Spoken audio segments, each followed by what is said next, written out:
بسم اللہ الرحمن الرحیم. السلام علیکم ٹو ایوری ون.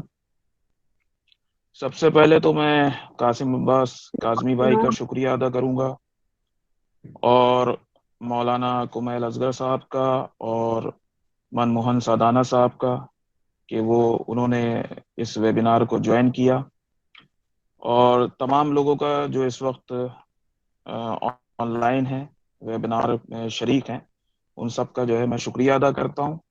اور حیدر بھائی کو بھی سلام آقا. سلام. یہ کہوں گا کہ ماشاءاللہ اچھی تقریر کری، اور اللہ اس کی حیدر بھائی کو جزا عطا کرے. سلام آقا. دیکھیے قرآن میں، وعلیکم السلام، قرآن میں ایک آیت ہے. Hello please off your mic. Okay. قرآن میں ایک آیت ہے، سورہ ابراہیم آیت نمبر 5.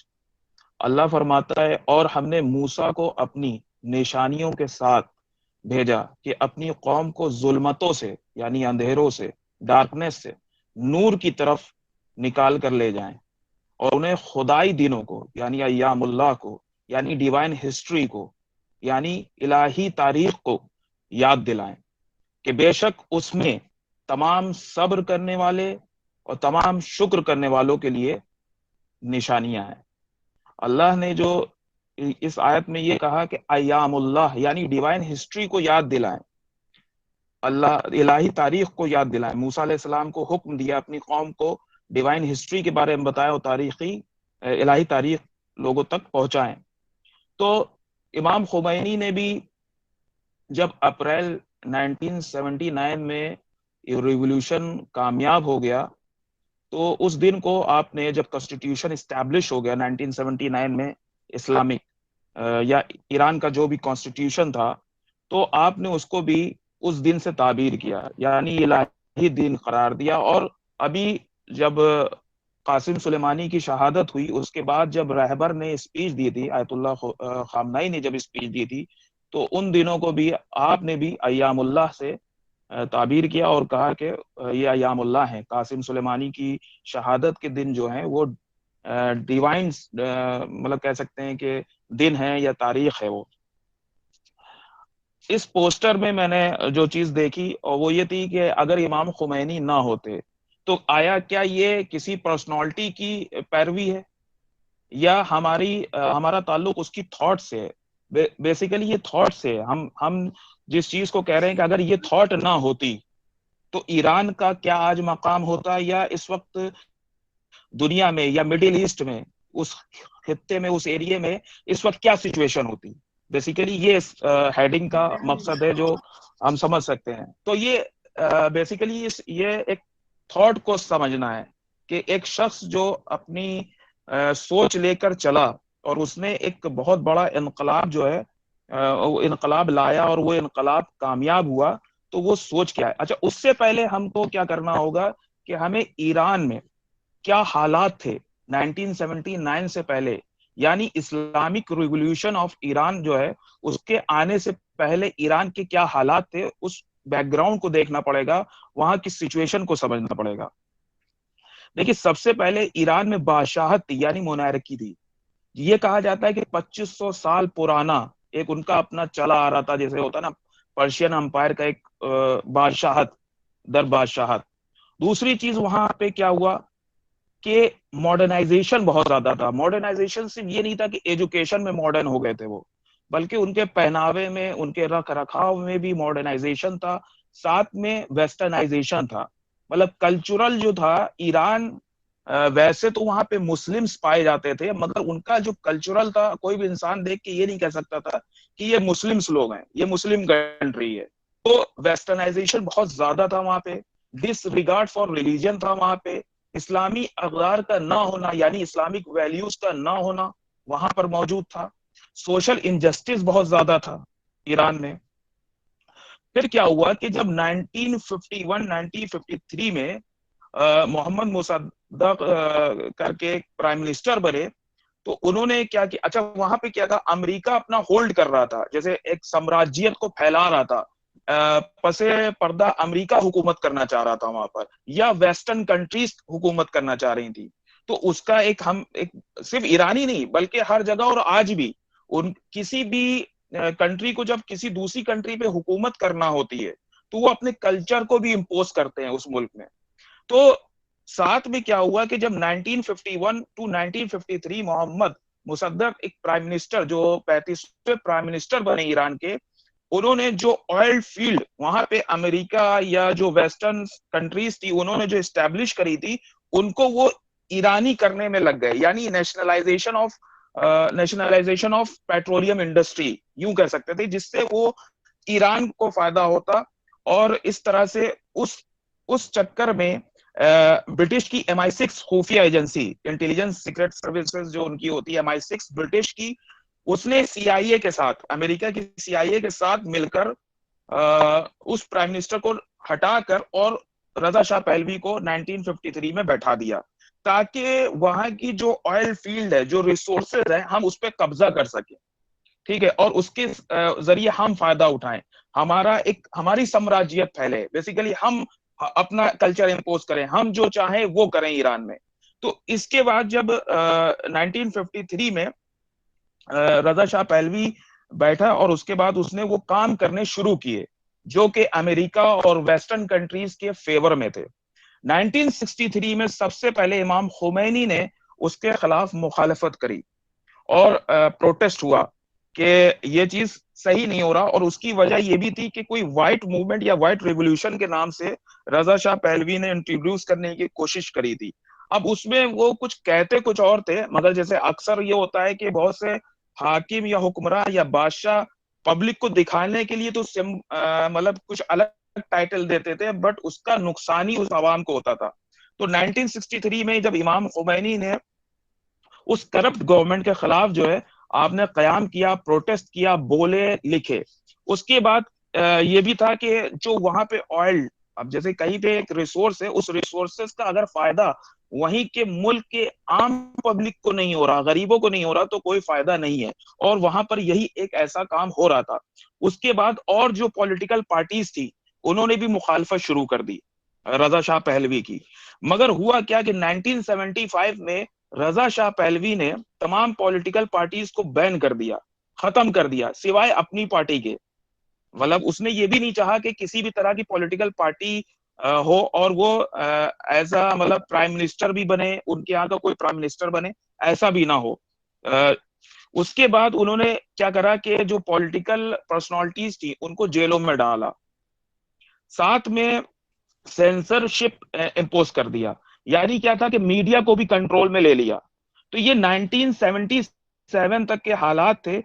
اچھا, اس سے پہلے کیا ہوا تھا کہ امام خمینی کو بھی ایگزائل کر دیا گیا تھا کہ آپ عراق چلے گئے, پھر وہاں سے ترکی اور فرانس جگہ جگہ رہے, کیونکہ آپ کی اسپیچز کی وجہ سے جو تھا وہ ریولوشن میں اضافہ ہو رہا تھا, لوگ پروٹیسٹ زیادہ کر رہے تھے, اور آئے دن رضا شاہ پہلوی کے خلاف جو ہے وہ ایونٹس ہونا شروع ہو گئی تھی. یہاں تک کہ 1977 میں جب محرم ہوا تو اس پروٹیسٹ نے جو ہے اور تیزی پکڑ لی, کیونکہ بھائی محرم میں گیدرنگ ہوتی تھی, اور ہر کوئی جانتا ہے, دنیا جانتی ہے کہ ایران میں 95% جو ہے وہ شیعہ مسلمس ہیں. تو محرم میں خاص طور سے شیعہ جو ہے اس چیز کا انتظام کرتے ہیں کہ جلوس اور پروٹیسٹ کرتے ہیں. تو وہ جب 1977 میں محرم آیا تو اس چیز نے اور تیزی پکڑ لی رضا شاہ پہلوی کے خلاف.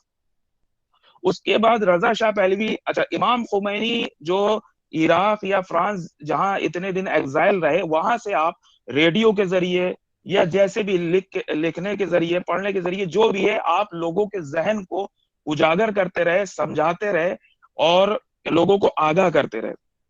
ساتھ میں پھر جب رضا شاہ پہلوی نے 1977 کے بعد پولیس اور آرمی کا ساتھ لے کے وہاں پہ لوگوں کو جو ہے کچلنا شروع کر دیا, اور اس میں مزے کی بات یہ ہوئی کہ امریکہ نے بھی شاہ کو ملٹری سپورٹ دینے کو کہہ دیا کہ ہم آپ کا ملٹری سپورٹ کریں گے.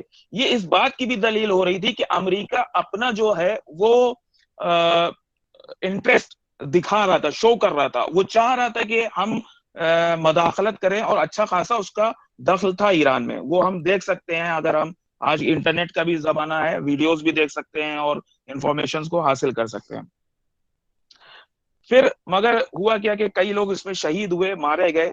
مگر فروری 1979 میں یہ حالات بن گئے کہ اس کو رضا شاہ پہلوی کو وہاں سے بھاگنا پڑا اور وہ امریکہ بھاگ گیا اور امام خمینی کی واپسی ہوئی.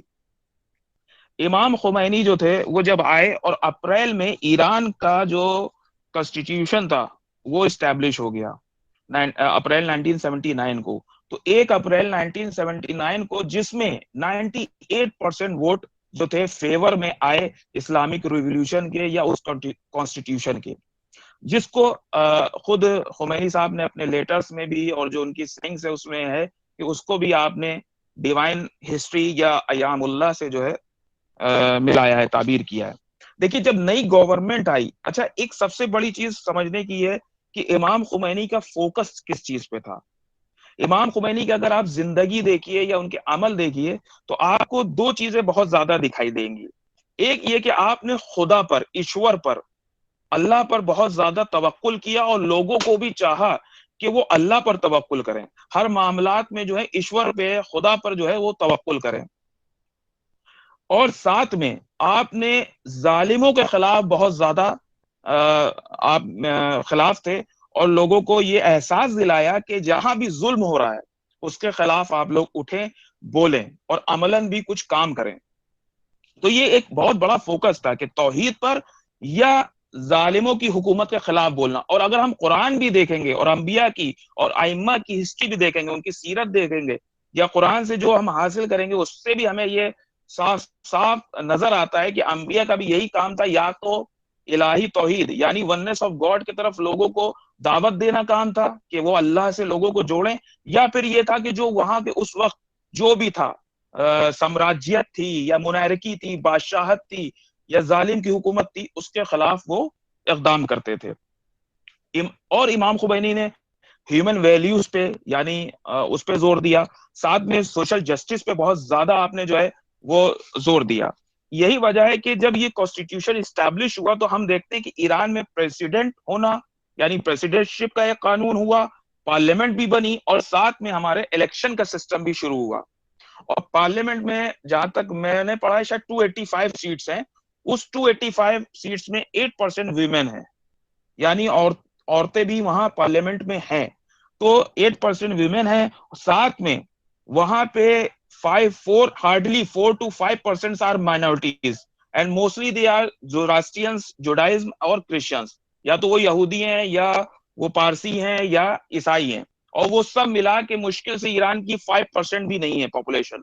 بٹ وہ اتنی کم مائنورٹی کے ہونے کے باوجود امام خمینی نے کہ ان کے رائٹس، ان کے حقوق نہ مارے جائیں، ان کی بات کو بھی سنا جائے، سمجھا جائے، اس لیے آپ نے پارلیمنٹ میں 5 سیٹس ریزرو کری، 5 سیٹس مائنورٹیز کے لیے ریزرو کری. اگر ہم 285 میں 5 سیٹس مائنورٹی کے لیے رکھتے ہیں تو یہ تقریباً بنتا ہے 2%، یعنی 4 to 5% مائنورٹی کے لیے انہوں نے کم سے کم 2% جو ہے وہ سیٹس جو ہے وہ پارلیمنٹ میں بھی رکھی، کیونکہ وہ چاہتے تھے کہ الہی نظام، ٹھیک ہے وہ مسلم تھے، وہ ایک اسلامک جورسٹ تھے، مگر اسلام نے نان مسلمز کے لیے بھی، مائنورٹیز کے لیے بھی اگر ایک ایسا اسلامی نظام قائم ہوتا ہے کہ جہاں دوسرے لوگ ہیں جن کو ہم مائنورٹیز مانیں گے تو ان کے لیے بھی قوانین ہیں، ان کے بھی رائٹس ہیں، ان کے بھی حقوق ہیں، ان کے ساتھ ظلم نہ ہو، ان کے ساتھ ناانصافی نہ ہو. اس لیے اتنا خیال تھا امام خمینی کو. ایک طرف ونس آف گاڈ کی طرف تھا، مطلب یہ کہ اللہ تک لوگوں تک لے کے جائیں، ساتھ میں یہ کہ جو غیر مذہبی ہیں ان کا بھی حق جو ہے وہ مارا نہ جائے. ان کی لڑائی آخر کس سے تھی؟ ان کی لڑائی کیا کسی مذہب سے تھی؟ نہیں، مذہب سے نہیں تھی، مذہب سے نہیں تھی. کیوں؟ کیونکہ رضا شاہ پہلوی بھی سو کالڈ مسلم تھا. اگر مذہب سے ہوتی تو یہ بھی مسلم تھے، وہ بھی مسلم نہیں. ان کی لڑائی ایک ظلم سے تھی اور اس ظلم کے خلاف آپ نے اس چیز کو انجام دیا، اس ریولیوشن کو. اب امام خمینی کے اگر ہم کچھ کارنامے دیکھیں تو ایک شخص جو ایک فقی ہے، اسلامک جورسٹ ہے، وہ ایگزائل رہتا ہے یعنی وطن سے اپنے دور رہتا ہے، اس کے بیٹے شہید ہوتے ہیں، بیٹا شہید بھی ہوتا ہے ان کے بلکہ ریولیوشن سے پہلے نجف میں یہ غالباً مصطفیٰ خمینی. مگر اس کے باوجود انہوں نے 40 سے زیادہ کتابیں اصول پر، مذہب پر، اسلام پر لکھی، فقہ پر لکھی. ساتھ میں آپ نے شیعہ سنی یونٹی پہ بہت زیادہ زور دیا. کہ شیعہ سنی یونٹی اتحاد پہ بہت زیادہ زور دیا کہ امت جو ٹکڑوں میں بڑھ گئی اس پہ آپ نے زور دیا. یہ ایک بہت بڑا ان کا کارنامہ تھا. ایسا پرچم بلند کرنا ایک گلوبل لیول پہ وہ امام خمینی کی دین تھی. شیعہ سنی کیا ابھی سے نہیں تھے, 1400 سال سے تھے, مگر ایک گلوبل لیول پہ ایک عالم دین کا اس طرح کا پرچم بلند کرنا اتحاد کا, اور اس کو لوگوں نے سمجھا جانا, وہ امام خمینی کی دین تھی. شیعہ یونٹی پہ کام کرنا, شیعہ سنی یونٹی پہ کام کرنا. ساتھ میں آپ نے جو ہے اسلام کو, یہ مسلمانوں کو یہ یاد دلایا کہ اسلام صرف بیٹھ کے نماز روزے کا نام نہیں ہے. مثال کے طور پہ علامہ اقبال بھی کہتے تھے کہ نکل کر خانقاہوں سے ادا کر رسم شبیری, یعنی تو خانقاہوں سے نکلو, صرف مسجدوں اور حجروں میں پڑے رہنے کا نام اسلام نہیں ہے. امام حسین کی طرح جو ہے رسم شبیری ادا کرو, جو کہ امام خمینی نے بھی کری. وہ ایک عالم دین تھے, عراق جاتے, وہاں رہتے, مدرسے میں رہ سکتے تھے, خاموش رہ سکتے تھے, تو بھی کچھ نہیں ہوتا, انہیں کوئی پرابلم نہیں ہوتی. مگر آپ بولے, آپ نے اذیتیں سہی, آپ کو ایگزائل کیا گیا, آپ کے ایک بیٹے کی شہادت ہوئی. اس کے پیچھے بھی یہ کہا جاتا ہے کہ ساواک کا ہاتھ تھا. ساواک اس وقت رضا شاہ پہلوی کی خفیہ انٹیلیجنس تھی جو کہ عراق میں موجود تھی. ساتھ میں آپ نے مسلمانوں کو اسلامی بیداری کی طرف فوکس کیا. دیکھیے, میں اس اسلام کی بھی بات نہیں کر رہا ہوں, ہو سکتا ہے میری اسپیچ نان مسلم بھی سنے کبھی آگے فیوچر میں, کہ جو آج ویسٹرن ورلڈ پیش کرتا ہے یا جو میڈیا پیش کرتا ہے. اسلام کے اپنے ایک سنہرے قوانین ہیں, قانون ہیں, رولز ہیں, ریگولیشنز ہیں, ان کو سمجھنے کی ضرورت ہے. سیوڈو اسلام کو آپ دیکھ کے اسلام نہ سمجھیں. ساتھ میں آئی آر جی سی کو آج دنیا جانتی ہے, اسلامک ریولیوشنری گارڈ کارپس, اس کی استھاپنا یعنی اس کی بنیاد امام خمینی نے رکھی. اور اس کا مین کام یہ تھا کہ جب الہی قوانین نافذ ہو گئے, یعنی جو ایران میں حکومت بنی تھی, وہ آپ نے یہ نہیں کہا کہ اس میں میری کوئی حکومت ہے یا وہ ہے, بلکہ پارلیمنٹ, پریسیڈنٹ شپ, اور ساتھ میں جو الیکٹرول سسٹم تھا, اس کے اوپر آپ نے ایک سپریم لیڈر کو بنایا جو کہ اسلامک جورسٹ ہوگا, جسے کہتے ہیں تھیوکریسی پہ مبنی ایک حکومت تھی. تو اس کے بعد آپ نے کہ اس حکومت کو کوئی گرانے میں نہ لگ جائے, اس کے لیے آپ نے اسلامک ریولیوشنری گارڈ کارپس کی بنیاد رکھی, آئی آر جی سی, جس کے ہمارے قاسم سلیمانی بھی جو تھے وہ کمانڈر تھے اور شہید ہوئے. اب اسی آئی آر جی سی کا جب 1982 میں اسرائیل نے ساؤتھ لیبنان کو کیپچر کر لیا, ٹھیک ہے, آکوپیشن فورسز نے اسرائیل کی 1982 میں. امام خمینی کا یاد رہے, امام خمینی کا انتقال 1989 میں ہوا ہے, مطلب آپ کے انتقال سے 7-8 سال پہلے اسرائیل نے حملہ کر کے لیبنان میں, ساؤتھ لیبنان پہ قبضہ کر لیا. تو اسی آئی آر جی سی سے آپ نے 5000 لوگ لیبنان کی طرف امام خمینی نے روانہ کیے تھے, تاکہ وہاں لیبنان کے لوگوں کی وہ مدد کریں, اور وہاں پہ لیبنان کے مسلمز کو, دیکھیے مسلمز میں بار بار اس لیے بھی کہہ رہا ہوں کہ وہ خطہ ہی مسلم سے بھرا ہوا ہے, کوئی یہ نہ سوچے کہ اس میں, کیونکہ وہاں مسلمز کا ہی خطہ بھرا ہے. لیبنان میں 80% مسلمز ہیں, 20% کرسچنز ہیں, ناردرن ایریا میں زیادہ تر کرسچنز ہیں, ساؤتھ ایریا میں زیادہ تر شیعہ مسلمز ہیں. تو آپ نے اسی ایریا میں آئی آر جی سی کے جو یہ 5000 لوگ گئے تھے, جو بعد میں 1982 میں باقاعدہ آج ہم جانتے بھی ہیں اسے ویل نون حزب اللہ کے نام سے, وہی حزب اللہ بنا. تو آئی آر جی سی یہ جتنی بھی چیزیں تھی. اچھا, فلسطین کا ایشو, کیونکہ اسرائیل آلریڈی فلسطین پہ قبضہ کر چکا تھا اور فلسطین پہ ظلم کر رہا تھا, تو فلسطین کے ایشو کو بھی گلوبل لیول پہ اس قدر اٹھانا کہ رمضان کے آخری جمعے کو قدس ڈے بنا دیا آپ نے, کہ تمام مسلمان ملکوں سے بھی آپ نے اپیل کری کہ آخری جمعے کے دن پروٹیسٹ کریں اسرائیل کے خلاف, اور اسرائیل کو انلیگل کنٹری مانا. اور فلسطین کو صرف زبانی نہیں, آج بھی ہم نے دیکھا بھی جو جنگ ہوئی اس میں صرف زبانی خرچے ہو رہے تھے, بہت سے ملک زبانی خرچے کر رہے تھے کہ ایسا ہے, اسرائیل ظالم ہے, ایسا ہے. کسی نے بھی 1 روپے کی بھی مدد نہیں کری پریکٹیکلی. مگر ایران جو ہے, وہ ہر کوئی جان رہا ہے کہ ایران نے پریکٹیکلی بھی ان کی ہتھیاروں سے بھی مدد کری, پیسے سے بھی مدد کری. دیکھیے ایشو کیا تھا, کیا ایران کسی ایک الگ ملک میں فتنہ کرنا چاہ رہا تھا؟ نہیں, فلسطین فلسطینیوں کا ہے, ان کو آزاد کرانا. یعنی امام خمینی کی یہ ایک سوچ میں تھا کہ جتنی بھی فریڈمز آرگنائزیشن ہیں ان کو بھی سپورٹ کیا جائے, یا جو بھی جنگ کر رہے ہیں اپنی آزادی کے لیے, اپنے حقوق اور رائٹس کے لیے, ان کے لیے بھی ان کو بھی سپورٹ کرنا چاہیے. تو فلسطین کو سپورٹ اس لیے کیا کیونکہ فلسطین فلسطینیوں کا ہے, تو اسرائیل ظلم کر رہا ہے, تو آپ نے وہاں پہ اس کو بھی سپورٹ کیا, فلسطینیوں کے لیے بھی ایک وہ کیا, شیعہ سنی یونٹی کا ایشوز بنایا, حزب اللہ IRGC امام خمینی کی دین ہے. اسی طریقے سے آپ نے حج کی اہمیت پہ بھی بہت زیادہ زور دینے کی کوشش کری تھی, اور تمام ممالک سے بھی کہا تھا کہ حج جو ہے ایک اسلامک یونٹی کی سب سے بڑا کہہ سکتے ہیں سائن ہے, نشانی ہے, کہ آپ جو ہے اسے حج کو جو ہے آپ نے اس پہ بھی بہت زیادہ زور دیا. ساتھ میں انہوں نے یہ بھی لوگوں سے, باقی ملکوں میں بھی جو نان مسلمس کنٹری تھے, جیسے رشیا میں بھی بہت سے لوگوں کو لیٹرز لکھے کہ تمہاری پرابلم, تمہارے ملکوں کی جو آج فتنے اور فساد ہو رہے ہیں, تمہاری جو پرابلمس ہیں, جو تمہارے سوشل ایشوز ہیں, تمہارے مورل ایشوز ہیں, اس کی وجہ یہ ہے کہ تم خدا سے دور ہو. ان تک کو, صرف مسلمانوں کو نہیں توحید کا نہیں پیغام دیا ویسے کہ صرف تم اللہ پہ, تم کیونکہ مسلمان ہو تو تم اب اللہ پر ایمان لے آؤ, مان لو اللہ کو, سمجھ لو اللہ کو, نہیں. آپ نے رشیا کے بھی لوگوں کو لکھا, مختلف ملکوں کو جو کمیونسٹ ہو چکے تھے ان کو بھی کہا کہ تم جو ہے اللہ پر بھروسہ کرو, تمہاری پریشانی ہے کہ you are far from God, تم جو ہو اللہ سے دور ہو, تمہاری سب سے بڑی پریشانی یہ ہے کہ تم اللہ سے دور ہو, خدا سے دور ہو, ایشور سے دور ہو. اور دوسری چیز, ایسٹرن کنٹریز کو بھی یہ وہ احساس دلانے کی کوشش کری کہ بھائی کسی آپ ویسٹرن چیزوں کے لوگوز اور اس کے نام, اس کے کھانے, اس کے کلچر کو کیوں اس قدر اس کو قبلہ بنا رکھا ہے آپ نے, کیوں آپ اپنے اوپر خود اعتمادی یا کانفیڈنس نہیں پیدا کرتے. تو اس سے بھی آپ نے وہ کیا.